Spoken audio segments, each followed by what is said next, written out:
Le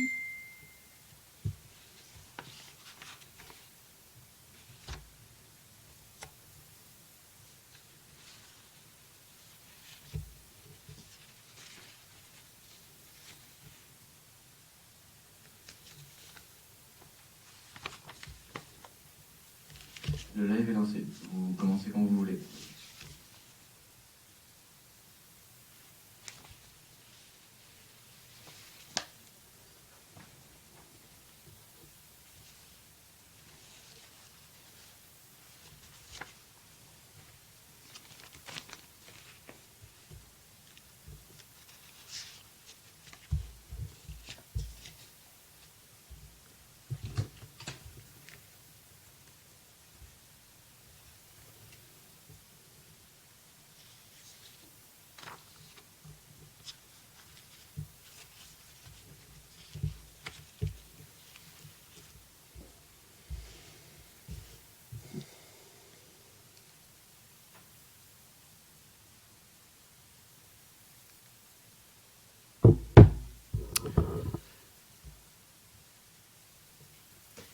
Voilà, donc bonjour à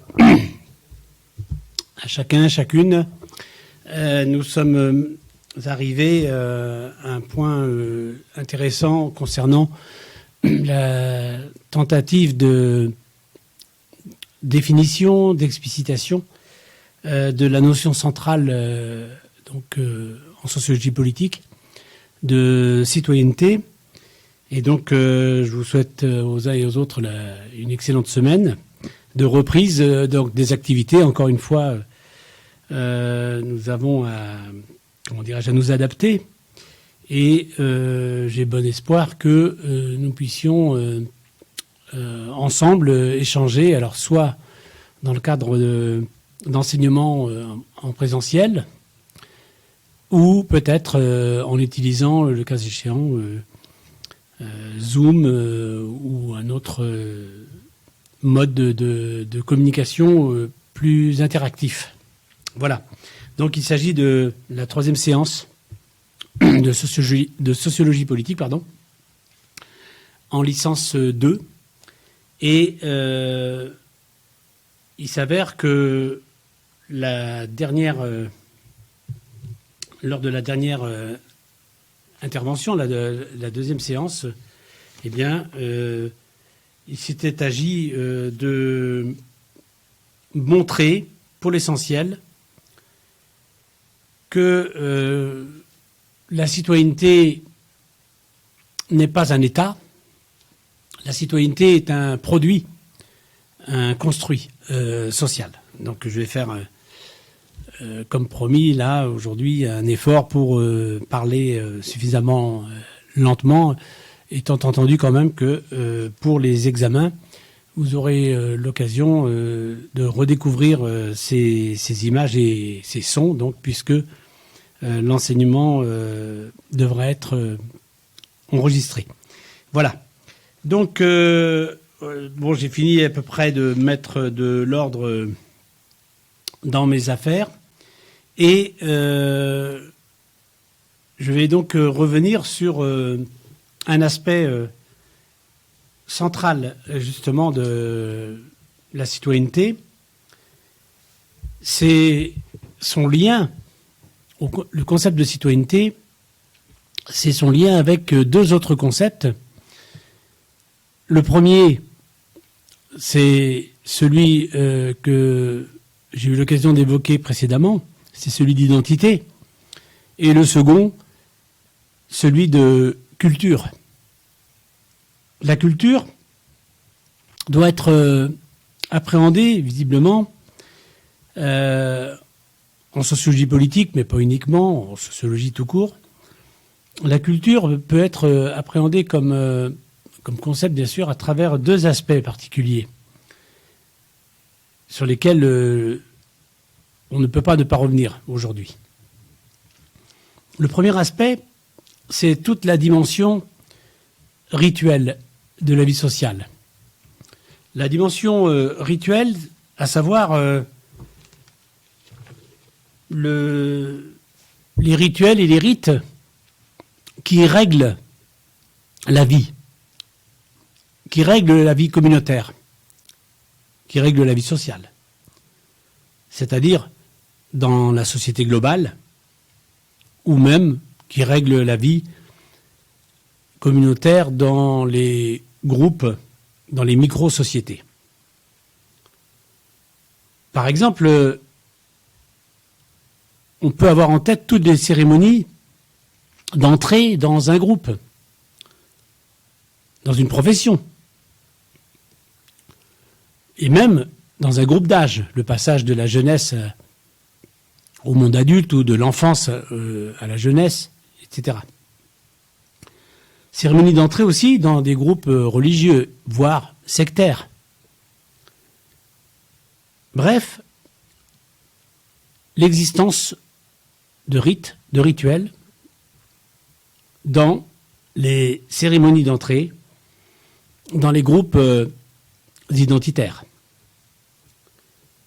On sait aussi qu'il y a une importance des rites aussi de sortie. Le plus connu, évidemment, concerne la mort, puisqu'il s'agit des rites funéraires. Les rites font en fait passer de la nature à la culture. C'est la première dimension qui me semble importante d'entrée de jeu à évoquer. Deuxième élément, eh bien, cela concerne le corps. Non pas le corps social, mais le corps humain, la corporéité. Le corps qui est une condition, certes naturelle, mais une condition nécessaire, obligatoire, de la vie sociale. Et le corps, comme condition naturelle, est en même temps un corps réceptacle de la culture. Prenons simplement l'exemple choisi et évoqué par l'anthropologue structuraliste Claude Lévi-Strauss, l'alimentation. L'alimentation qui peut être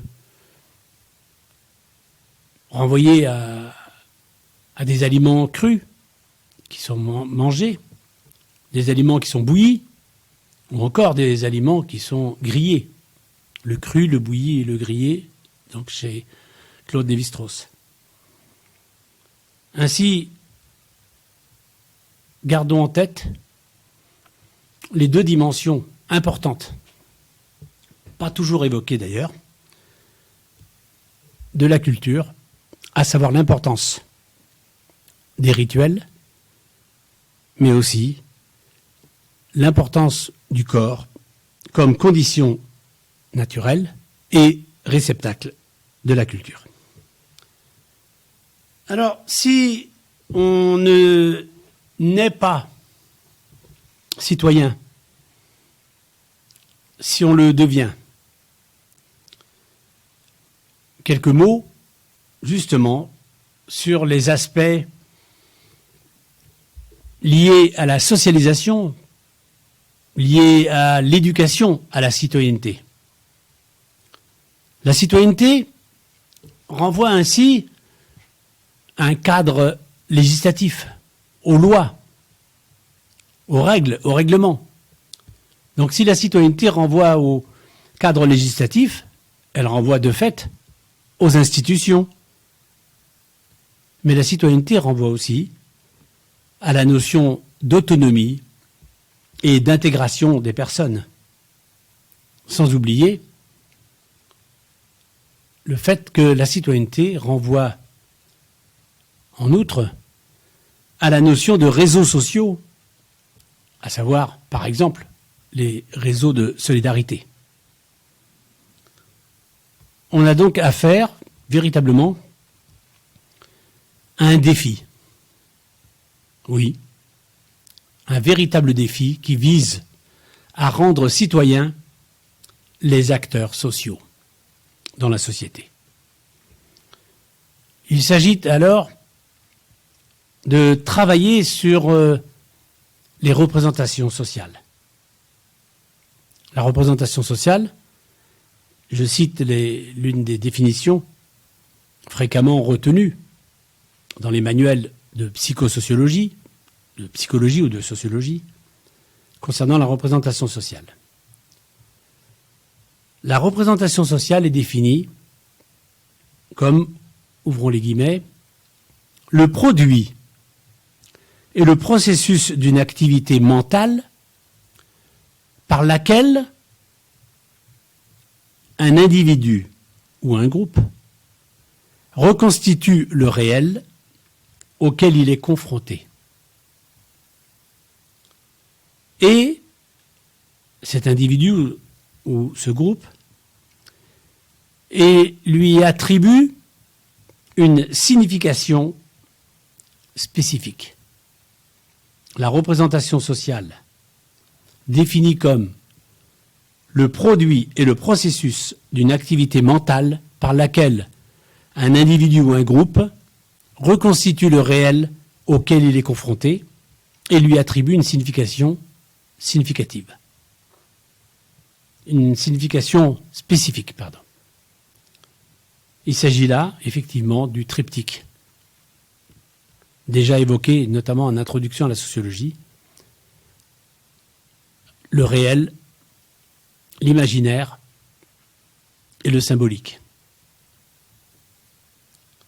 La représentation sociale est donc une manière de penser notre réalité quotidienne. La citoyenneté renvoie ainsi non seulement à des pratiques, à des attitudes, à des comportements sociaux, mais elle renvoie aussi à des opinions et donc à des discours. Les pratiques, la praxis, les discours, le logos, la praxis et le logos participent à la construction des représentations sociales. Effectivement, nous avons plus à faire, en tant que sociologues, à l'image que les acteurs sociaux se font de la réalité qu'à la réalité elle-même. Nous avons affaire, en tant que sociologues, à l'image que les acteurs sociaux se font de la citoyenneté beaucoup plus qu'à la citoyenneté. La citoyenneté, je le rappelle, qui n'est pas autre chose qu'un outil de langage, un concept. Ainsi, la citoyenneté, qui est à la fois faite de discours et de pratiques, concerne un certain nombre d'éléments.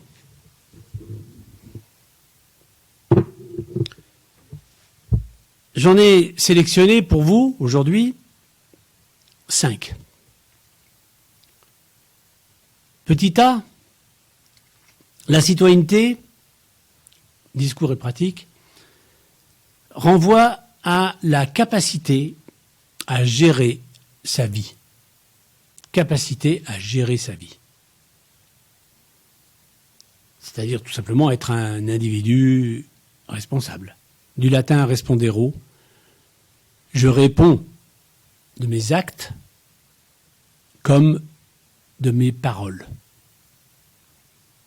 Responsable, responsabilité. Et donc, premier élément, la citoyenneté concerne cette fameuse capacité à gérer sa vie. Deuxième élément, la citoyenneté concerne le militantisme, par exemple dans les associations. Dans des associations qui peuvent être politiques, qui peuvent être syndicales, qui peuvent être caritatives. Bref, être militant, c'est de ne pas se contenter de subir, mais d'agir. Agir sur le politique. Agir sur les politiques. Agir dans la politique. La citoyenneté, qui est encore une fois faite de discours et de pratiques, concerne donc, petit a, la capacité à gérer sa vie, petit b, le militantisme dans des associations, petit c, la citoyenneté concerne les stratégies identitaires.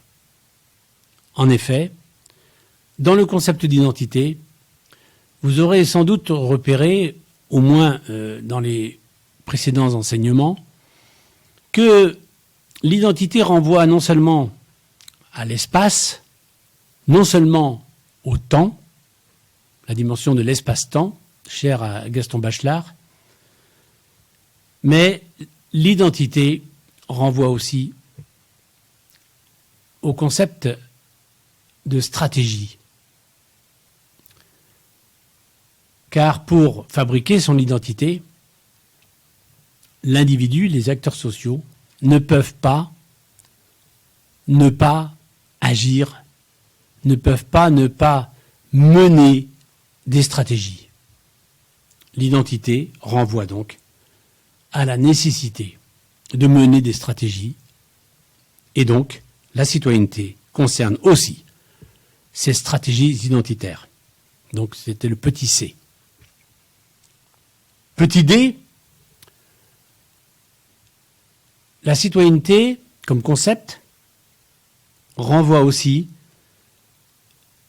à la place des acteurs sociaux, à la place justement des citoyens dans la société, à leurs liens sociaux et donc à leur place dans les réseaux, des réseaux sociaux, des réseaux humains.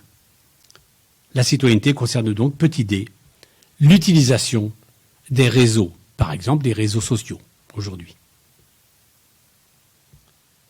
Et enfin, petit e, c'est presque une forme de synthèse des 4 premières dimensions, si on peut parler en ces termes. Petit e, la citoyenneté, encore une fois qui est faite de discours et de pratiques, concerne la capacité à être adulte. Mais qu'est-ce qu'être adulte ?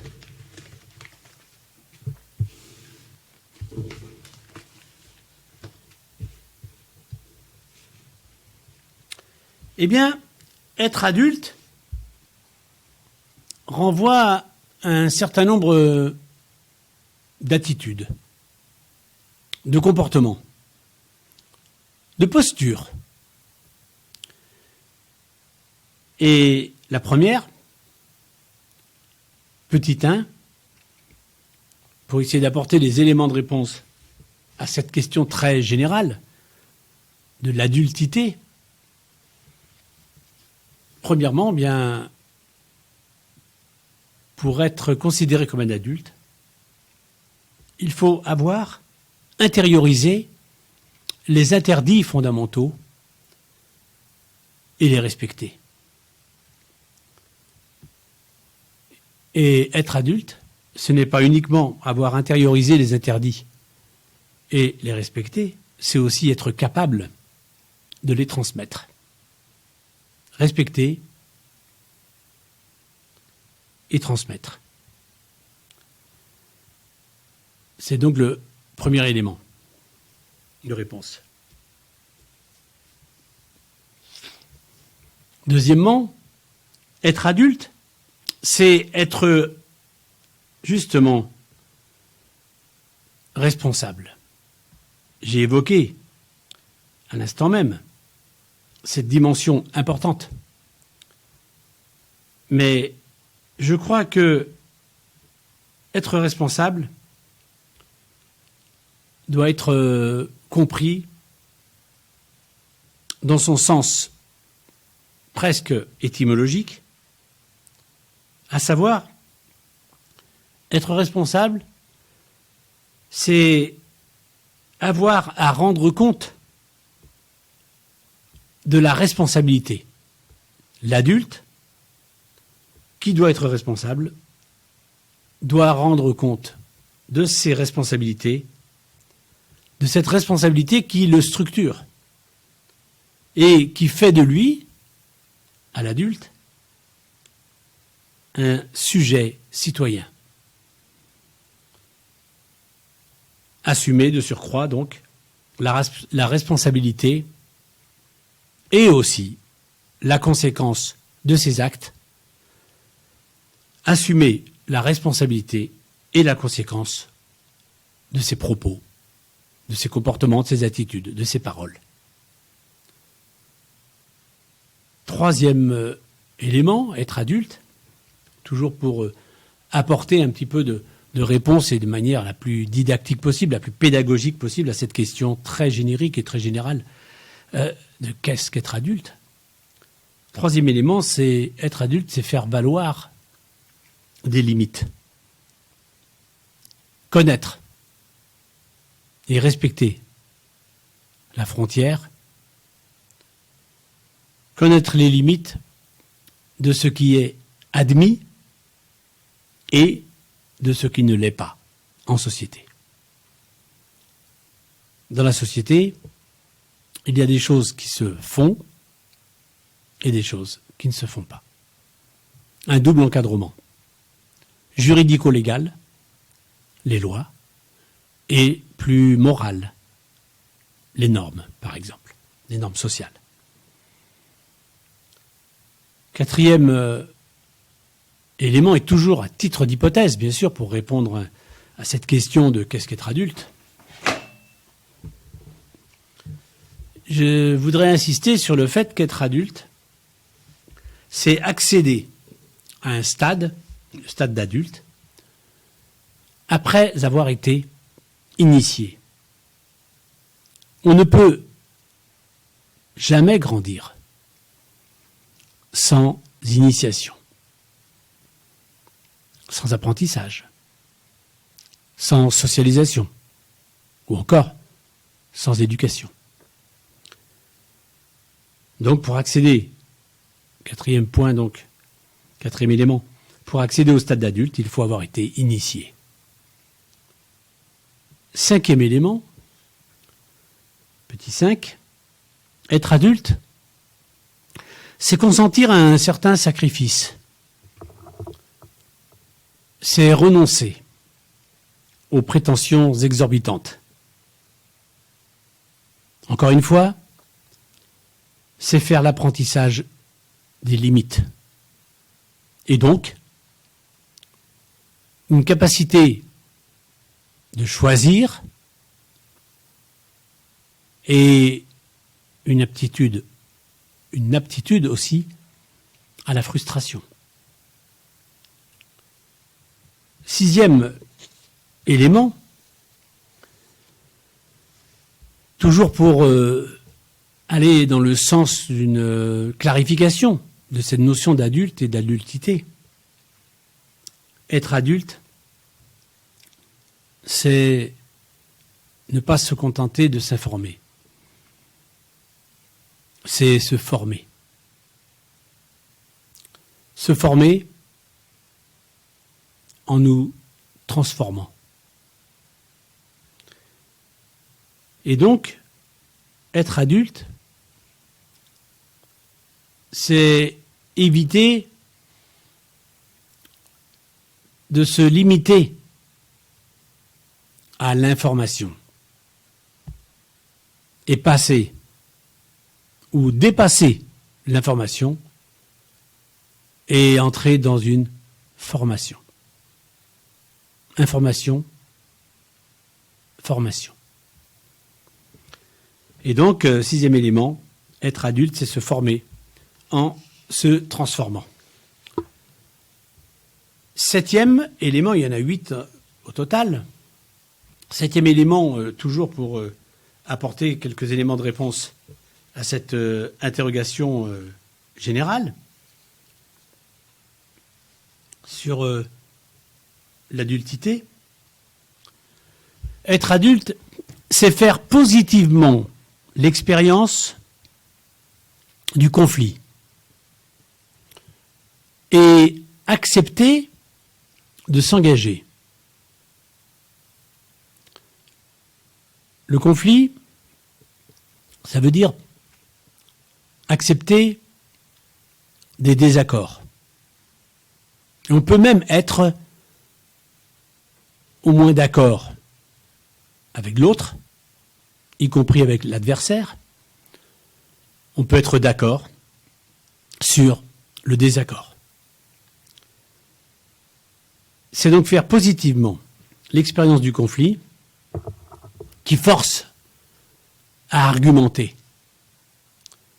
Le conflit qui force à la fois à s'exprimer et à écouter.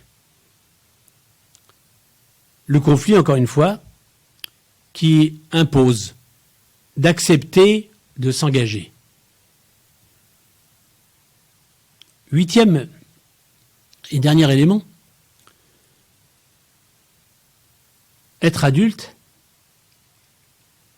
c'est être un modèle identificatoire. Un modèle identificatoire. Et je vous renvoie aux belles analyses de Vilfredo Pareto sur la nécessité dans la société de l'imitation.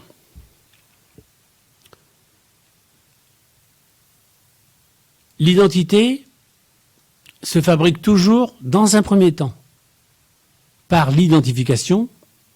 Je m'identifie à et je fais comme la personne. Et ensuite, je peux m'opposer, c'est-à-dire que je passe de l'identification à l'identisation. A égale B, l'identification. A est différent de B, l'identisation. C'est la différence. Mais l'adulte doit être apte à se comporter comme un modèle. Et c'est au cœur, bien entendu, des dimensions de la citoyenneté, à savoir la dimension de l'exemplarité. Donner un exemple. Être un exemple dans son discours, dans son comportement, dans son attitude. Alors, on le voit à partir du moment où ces concepts ont été un petit peu, je dirais, non seulement précisés, évoqués, il s'agit d'entrer maintenant dans ce qu'il est convenu d'appeler le vif du sujet pour avancer dans la définition, dans la présentation, dans la réflexion sur la citoyenneté. Et je voudrais dire un mot maintenant sur à la fois une notion et sur un concept. Je voudrais évoquer des termes qui, parfois, et j'ai envie de dire malheureusement, sont confondus dans les débats sociaux, notamment dans la presse. Je veux parler de la race, et j'aimerais que vous mettiez bien sûr des guillemets à ce terme quand il s'agit de notions concernant l'humain, et non pas les animaux. Je ne parle pas là de race bovine ou canine ou féline ou ovine, les races animales, mais bien de la notion de race humaine, qui n'est pas un concept, comme l'a montré un auteur précédemment cité à l'instant, donc Claude Lévi-Strauss, dans son excellentissime petit ouvrage « Race et Histoire », dans le titre, « Race et Histoire ». Et donc, le point que je voudrais aborder s'intitule « De la race », entre guillemets bien sûr, à l'ethnie. Et même si l'ethnie, c'est plus qu'une notion, c'est pour moi un véritable concept d'analyse, eh bien, j'aimerais que vous mettiez quand même des guillemets. De la race, entre guillemets, à l'ethnie, entre guillemets aussi. La race, avec de très gros guillemets, est considérée comme une catégorie sociale. On appartiendrait à des races différentes. Et le problème qui se pose, bien sûr, dans l'usage de ce terme pour les humains, c'est que la race humaine, si elle existe, est unique. Il n'y a sur Terre qu'une seule race humaine. Et dans les représentations sociales communes, on confond allègrement, hâtivement, la race et l'ethnicité, l'ethnie. Lorsqu'un concept ne désigne aucun objet spécifique, le concept de nombre par exemple, sa désignation peut être sans ambiguïté. Il n'en est évidemment pas de même pour les concepts que l'on peut considérer comme des concepts flous, parce qu'ils renvoient à une réalité provoquant des réactions très équivoques chez ceux qui y sont confrontés. La notion de race en est une belle illustration. Il paraît donc important d'en proposer une évaluation plus correcte afin d'échapper à la fois à la croyance d'un discours racial légitime et, en même temps, échapper à l'illusion de pouvoir éradiquer la chose nommée simplement en purifiant le lexique. Par exemple, en utilisant le mot « ethnie ». Mais si vous parlez d'ethnie, si vous utilisez le mot « ethnie » et que vous le définissez de la même manière qu'on définissait ou que vous définissez la race, eh bien, le problème restera entier. Ces deux positions, à savoir la croyance d'un discours racial légitime ou, au contraire, l'illusion de pouvoir éradiquer la chose simplement en utilisant le terme d'ethnie, ces deux positions commettent l'erreur d'inscrire sur le seul terrain de la biologie, sur le seul terrain des sciences biologiques, la discussion théorique concernant justement la, entre guillemets, race. En effet, nous avons affaire ici à l'une des idées reçues, à l'une des idées préconçues, à l'un des préjugés les plus enracinés dans nos catégories de pensée. Penser l'autre et se penser à partir et à travers la notion, la catégorie sociale de race. Effectivement, ce concept fonctionne d'abord comme une réalité symbolique. Je cite ici la philosophe et sociologue, anthropologue, Colette Guillaumin, qui écrivait « La race n'est pas une donnée spontanée de la perception et de la connaissance. la race n'est pas une donnée spontanée de la perception et de la connaissance. Disait Colette Guillaumin, une manière pour elle de quitter justement le terrain biologique pour emprunter celui du social. Ainsi, la race, toujours avec de très très gros guillemets, est devenue une notion très subjective. Elle permet, premièrement, d'utiliser un terme collectif qui évite la nécessité de décrire précisément la nature de la menace, par exemple des ennemis de la République.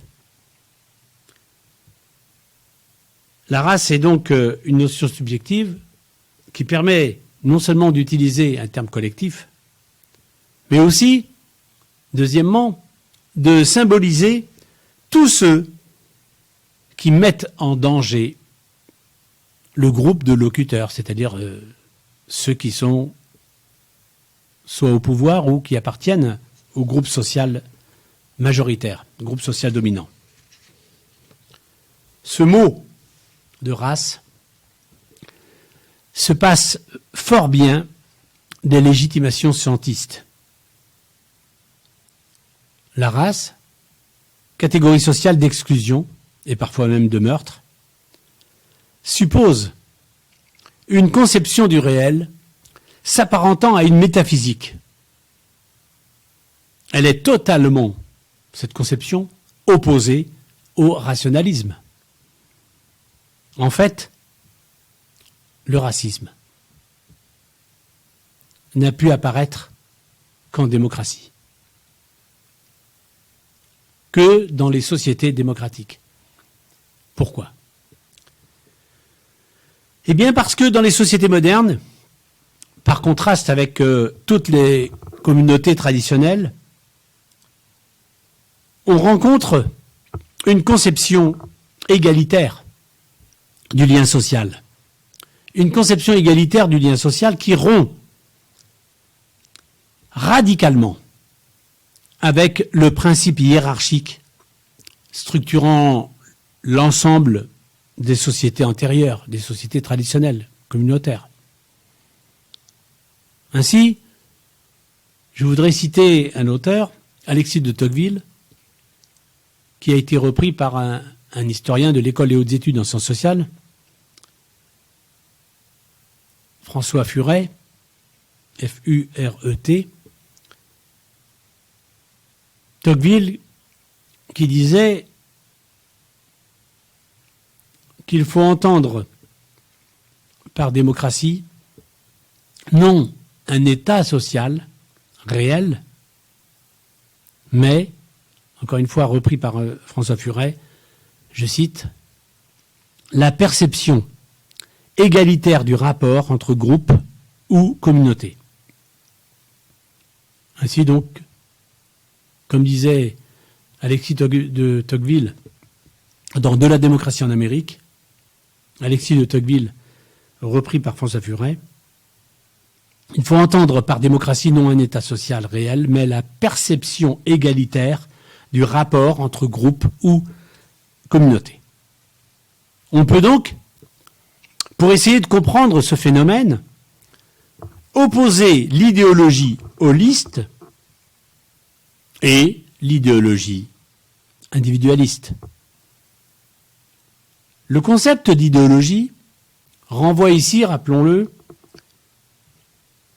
à, je cite Louis Dumont, dans son essai sur l'individualisme, publié et repris, ouvrage publié et repris par Gilles Ferréol dans son dictionnaire de la sociologie.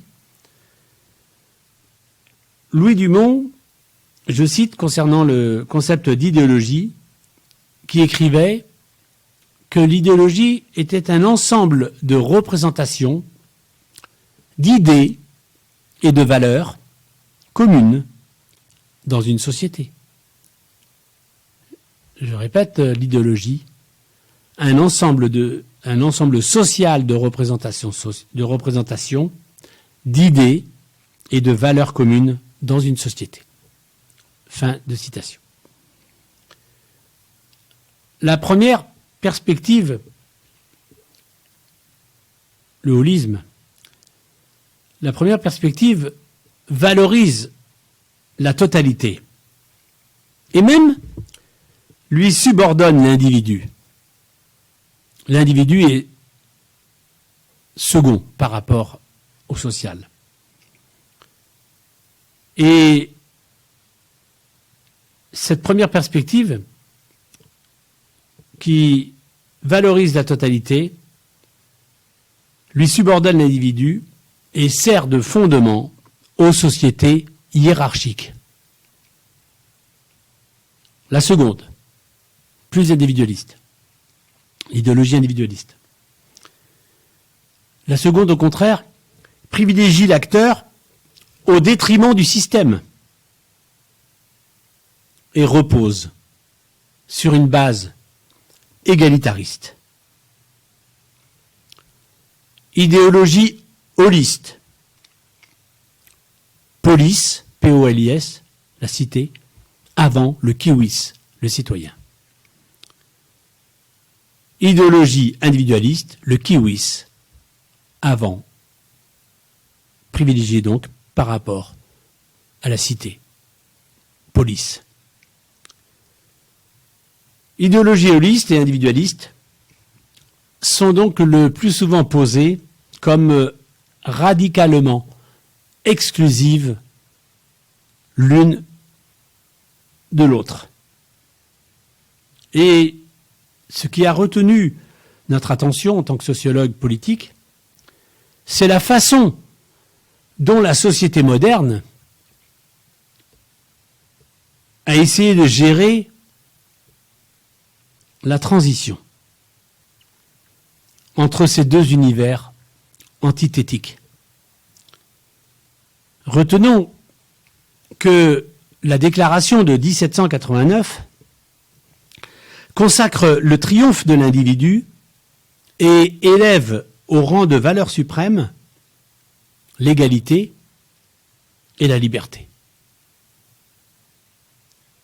Désormais, les hommes et les femmes, ne sont plus les membres d'une totalité sociale, mais de plus en plus de simples éléments d'une société aujourd'hui atomisée.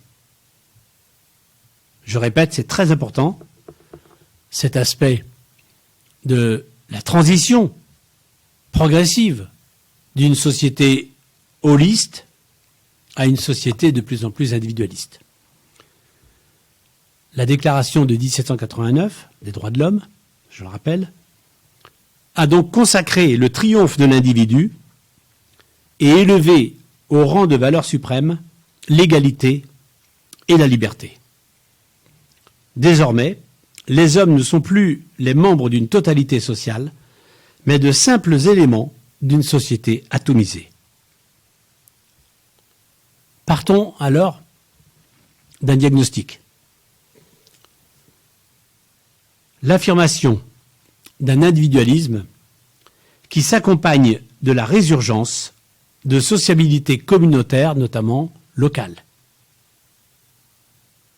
Il n'y a donc pas anomie, il n'y a donc pas perte de solidarité, mais changement de normes, changement de solidarité, changement de forme de coopération entre les acteurs.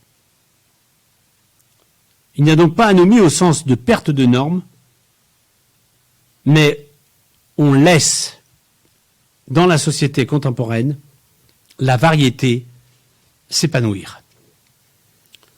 Alors, un mot pour avancer encore sur non pas ce pseudo-concept de race humaine, qui n'est qu'une notion idéologique et politique, un mot sur, justement, cette question de l'ethnicité. L'ethnicité, comme concept, Tout simplement parce que cette interrogation, cette problématique de l'ethnie est au cœur non seulement de la sociologie politique, mais aussi de l'anthropologie politique. Un mot seulement, pour rappeler la genèse de cette notion, quasi préhistoire de la notion d'ethnicité. L'idée selon laquelle il existe une hiérarchie entre des sociétés occupant des positions voisines dans l'espace n'est pas nouvelle. Cette idée de hiérarchie entre les sociétés date au moins des Grecs, qui opposaient ainsi les ethnées, au singulier ethnos, les ethnies, à la polis, P-O-L-I-S, la cité. L'ethnologie serait donc la science des peuples apolitique. L'ethnologie serait donc la science des peuples apolitiques qui ne peuvent être des sujets de leur histoire. Dans la tradition ecclésiastique, on appelait ethnées les païens, par opposition aux chrétiens. Et je vous renvoie à la définition, justement, de l'ethnicité dans les principaux dictionnaires, et y compris les dictionnaires du sens commun, comme le Robert, Larousse ou Littré.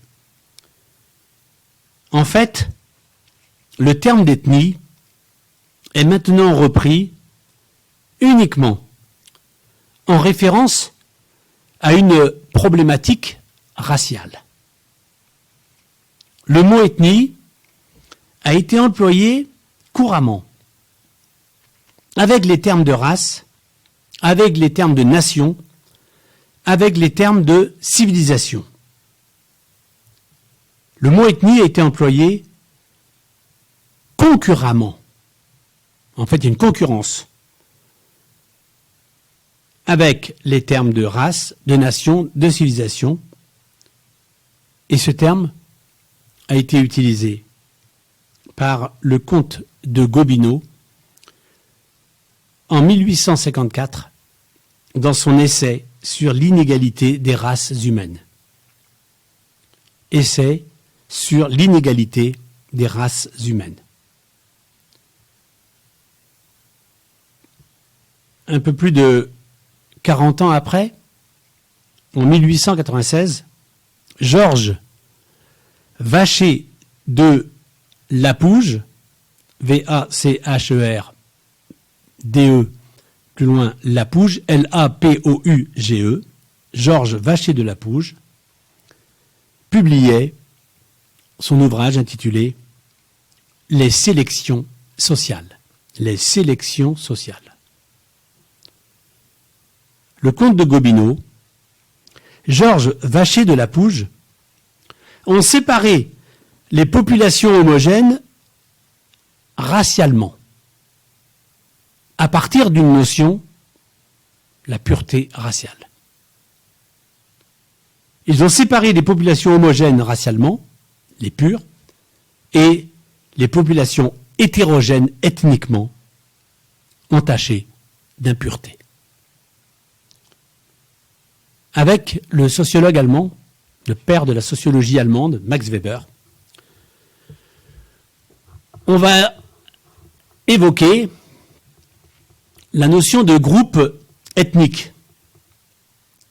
Et les sociologues, d'abord en Allemagne, puis un peu partout en Europe et plus largement sur la planète, les sociologues vont aborder justement, en parlant de groupes ethniques, vont aborder les questions de croyances subjectives en termes de sentiment d'appartenance. Georges Nicolas, va ajouter à cette notion celle d'ensemble social relativement clos. Il va ajouter à cette définition des groupes ethniques cette idée selon laquelle les groupes ethniques seraient des ensembles sociaux relativement clos. Le groupe a un nom, les Bretons, a une langue, la langue bretonne, des coutumes, les coutumes bretonnes, et un passé plus ou moins mythique, par exemple un passé celtique. L'ethnicité est une attribution fondamentale de l'identité, avec la profession, avec le sexe, avec l'âge. Les individus maintiennent et franchissent à la fois les limites ethniques, l'ethnie comme ayant un territoire et une culture fermée et en même temps ouverte, les limites ethniques, car l'identité est une production dynamique. On l'a vu précédemment, lors de la séance dernière. Cette notion de limite ethnique ouvre la voie à une analyse des relations entre ethnies conçues comme des rapports de force. Ce sera d'ailleurs l'objet de la sociologie des relations interethniques et des minorités. À mon sens, l'ethnie n'est qu'une création contemporaine liée à la colonisation. L'ethnie, et on pourrait presque dire l'ethnologie, comme création contemporaine, au sens de l'usage, bien sûr, du concept d'ethnie, qui est contemporain, de la colonisation. L'ethnie, donc, est une création liée à la colonisation et les individus ainsi regroupés ont une fiction d'une appartenance. Non seulement les individus ainsi regroupés ont la fiction d'une appartenance, mais ils ont aussi la fiction d'une descendance commune. Ainsi, l'ethnicité tente à s'opposer au nationalisme. Le régionalisme en Europe est basé sur un retour aux sources ou d'authenticité, enraciné dans la réalité urbaine, ou encore une projection citadine sur une société rurale purement imaginaire. Je dirais ici simplement que le fondamentalisme ethnique s'apparente au racisme à travers la fermeture, alors que l'ethnicité s'inscrit dans le débat entre communauté et société, ou encore le débat entre utopie communautaire et idéologie nationale. La révolution de 1789 a permis le triomphe de l'esprit centraliste des Jacobins sur les tendances fédéralistes des Girondins. Ils ont substitué aux provinces culturelles un découpage abstrait, les départements, pour briser les particularismes locaux afin de faciliter la pénétration de l'autorité étatique.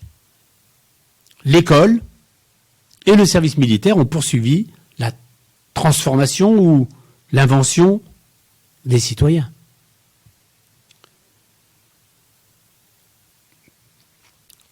La francisation accomplie signifie une sorte, entre guillemets, d'ethnocide consommé. L'État ne reconnaît que des citoyens égaux, en tout cas en principe, beaucoup moins malheureusement dans les faits. L'État ne reconnaît que des citoyens égaux en droit devant la loi. L'égalité devant la loi. Alors, l'ethnocide, c'est la suppression des différences culturelles jugées inférieures ou mauvaises. L'État se veut et se proclame le centre de la société, voire le tout du corps social. J'aimerais poursuivre, pour le temps qui nous reste donc aujourd'hui, j'aimerais poursuivre en définissant encore et toujours, me direz-vous, la notion, voire le concept de citoyenneté. Alors, quelques éléments de définition, quelques éléments de définition de la citoyenneté. Globalement, la citoyenneté désigne une forme d'identité qui se rapporte à la dimension politique.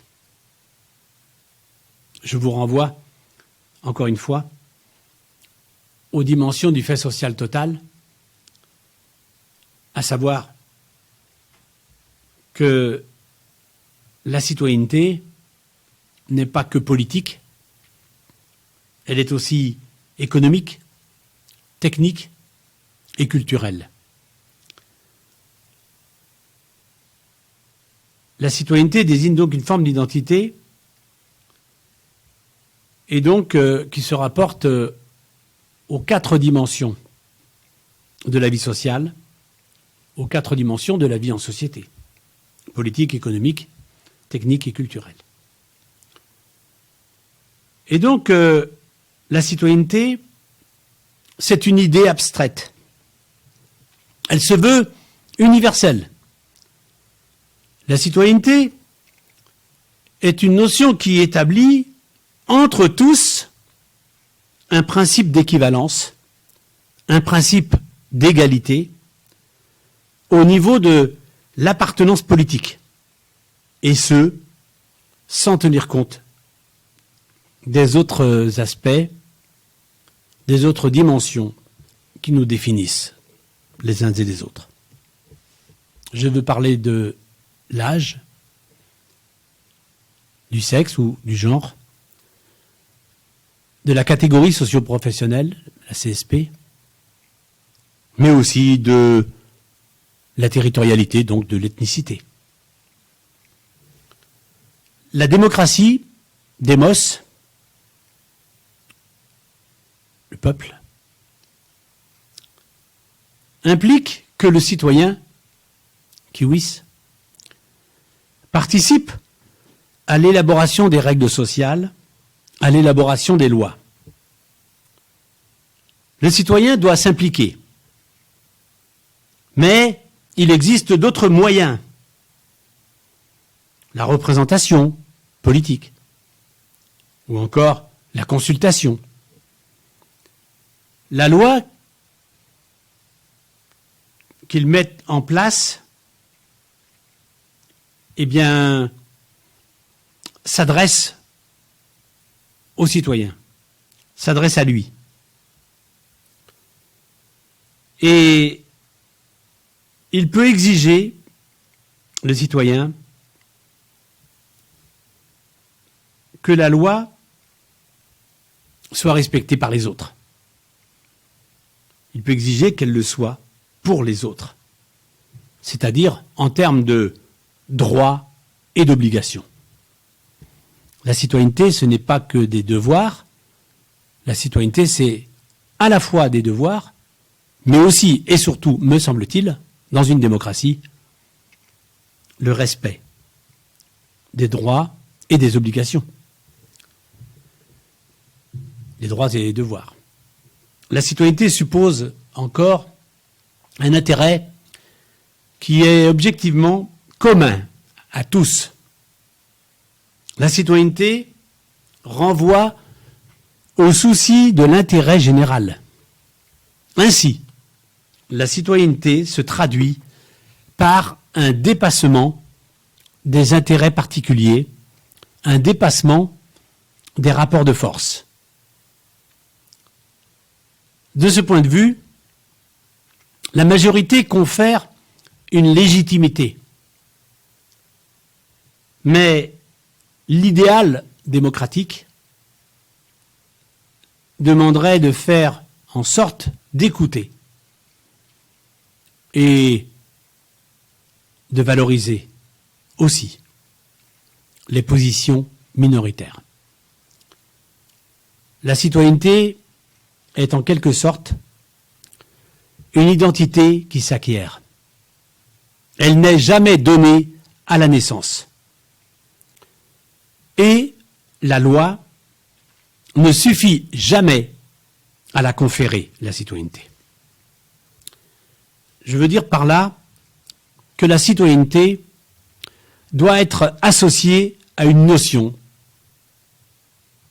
c'est celle de l'éducation.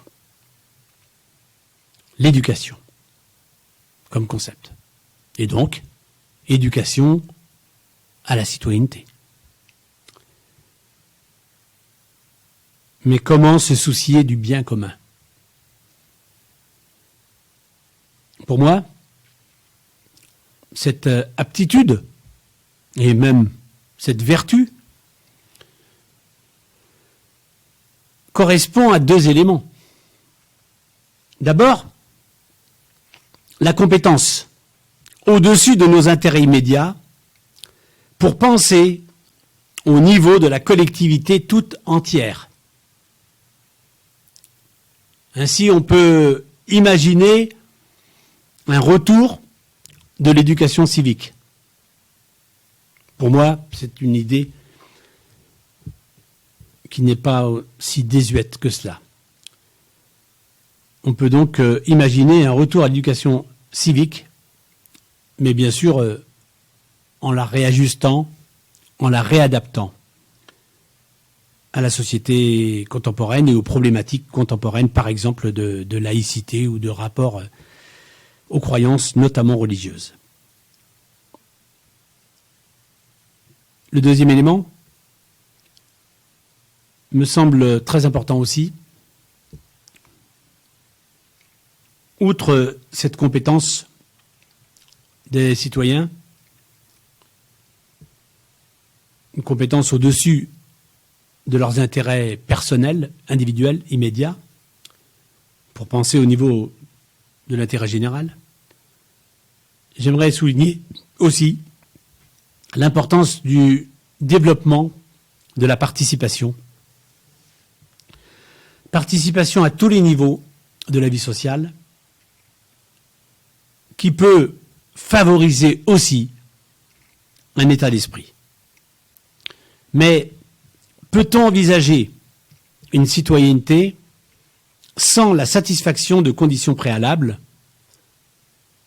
avoir un travail, un revenu, et pourquoi pas des succès scolaires, etc.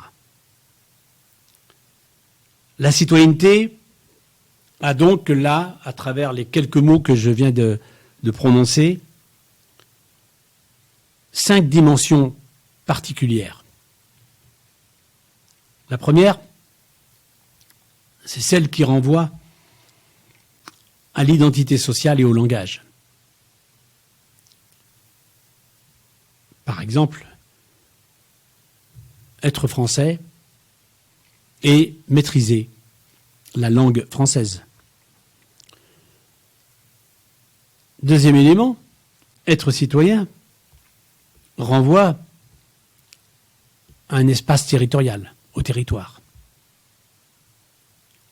On n'est pas citoyen d'un monde abstrait, d'une société abstraite.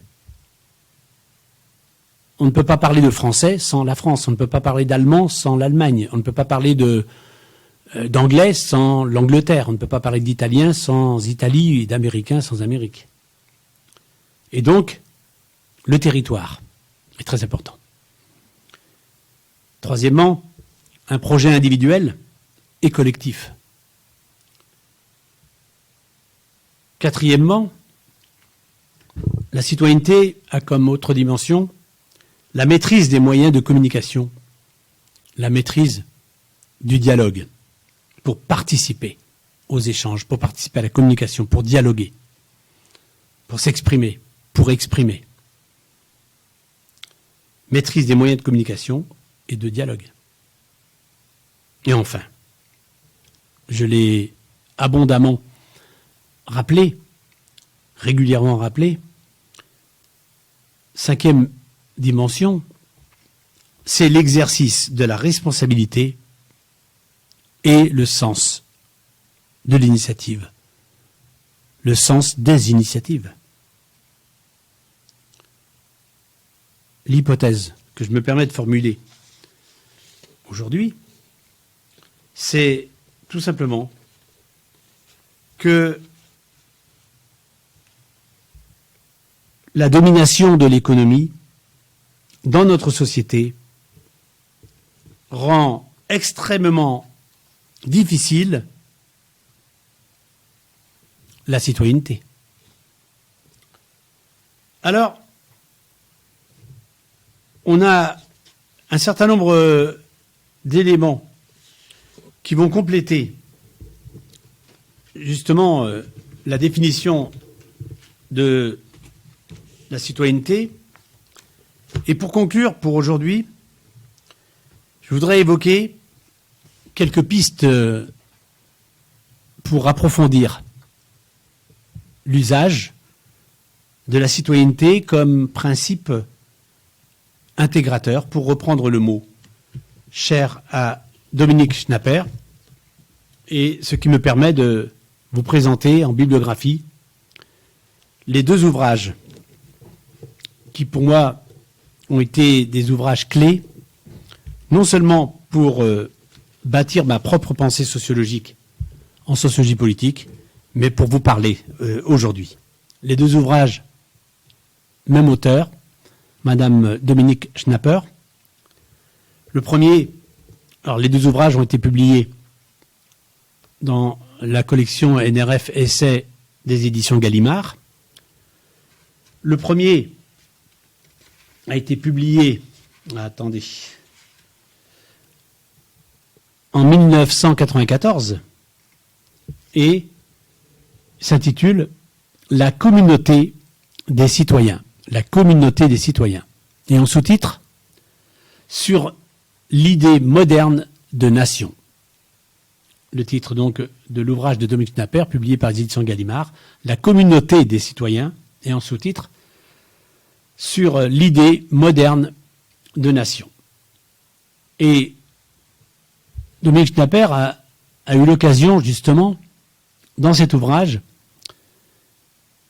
de partir d'un certain nombre de paradoxes, et en particulier le paradoxe qu'elle a nommé à la fois donc le processus de l'affaiblissement de la nation et en même temps, et c'est effectivement paradoxal, l'idée de la contamination du nationalisme. Et on voit aujourd'hui que ces hypothèses qui datent du début des années 1990 sont vraiment heuristiques pour comprendre ce que vivent aujourd'hui les nations à l'échelle de la planète. Et donc, l'intérêt principal, me semble-t-il, de l'ouvrage réside dans le fait que la sociologie de Madame Dominique Schnapper, qui est la fille de Raymond Aron, sociologue, historien de la sociologie et sociologue politique, s'il en est, la sociologie de Madame Dominique Schnapper est attachée à mettre en lumière justement la réalité extrêmement contrastée des liens sociaux et a permis justement cette sociologie de définir à la fois les trois termes démocratie, nation, citoyenneté. Et dans le deuxième ouvrage que je vous présente aussi en bibliographie, en guise de bibliographie pour la présente séance et les quelques autres séances qui vont suivre consacrées à la citoyenneté à la française, pour parler comme Dominique Schnapper. Le deuxième ouvrage s'intitule « La relation à l'autre » et en sous-titre « Au cœur de la pensée sociologique ». Et cet ouvrage, donc la relation à l'autre, est pour moi l'un des ouvrages les plus ambitieux de l'auteur, de toujours Dominique Schnapper, publié encore une fois par les éditions Gallimard. Cet ouvrage est l'un des plus ambitieux puisqu'il évoque toute une série de concepts importants en sociologie politique, à savoir les concepts de communauté politique, de collectivité historique, de groupes sociaux, de classes sociales, etc. Et dans cet ouvrage, Dominique Schnapper évoque notamment la genèse du racisme, et en tout cas des pratiques du racisme, et la place des minorités ethniques, des minorités culturelles, justement, dans la société française. Et elle évoque aussi, bien sûr, un concept extrêmement important, celui de l'assimilation culturelle, l'assimilation dans la société française. Voilà donc, pour conclure provisoirement le cours d'aujourd'hui, je voudrais insister sur le fait que la citoyenneté est bien un principe démocratique, intégrateur, qui est, il me semble, plus que jamais nécessaire dans nos sociétés modernes, et notamment, bien sûr, à l'école. En fait, si la citoyenneté est un principe régulateur, c'est aussi un principe intégrateur. Alors, le défi de nos sociétés modernes n'est pas, loin s'en faut, qu'un défi, je dirais, socio-économique. C'est aussi un défi culturel, et il s'agit d'utiliser, par exemple, cette notion de démocratie à la française comme, pour citer le concept de Dominique Schnapper, la démocratie à la française comme utopie créatrice. Et on a un autre auteur qui a beaucoup travaillé sur ces notions, sur ces conceptions démocratiques de la vie sociale, c'est Pierre Rosanvallon, aujourd'hui donc au Collège de France. Donc les ouvrages de Pierre Rosanvallon concernent aussi la sociologie politique. Alors, on le voit, l'un des enjeux pour la société française, c'est de s'interroger sur son système politique, son système dit démocratique, et la question à laquelle nous tenterons de répondre dans les prochaines séances, dans les prochains enseignements, doit-on parler de démocratie à la française? Et si oui, la démocratie à la française renvoie-t-elle à un principe universel? La démocratie est-elle universalisable? Je vous remercie.